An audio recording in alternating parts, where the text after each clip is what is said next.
Yan mga kabakal, isa rin to sa mga ayaw ng pwesto. Yan, naman tayo dito kung dito ng galing. Kasi dito, hindi natin at lunad din.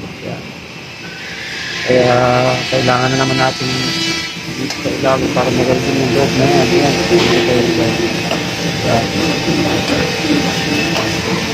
Hindi natin mamaya. Para natin yung din yung protection. Meron tayo yung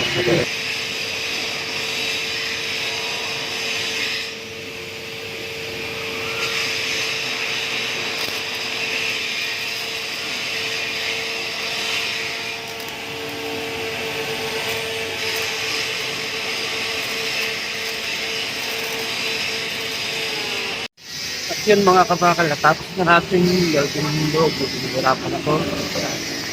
Pero tingnan natin, dito naman sa mga ganitong part ng welding ay hindi naman natin kinakailangan talaga na maganda yung appearance.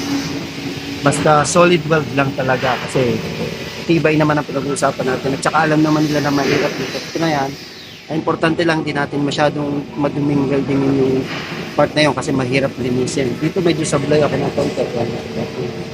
Kasi medyo mahirap yung appearance lang para dumalaw. Okay na rin naman natapos.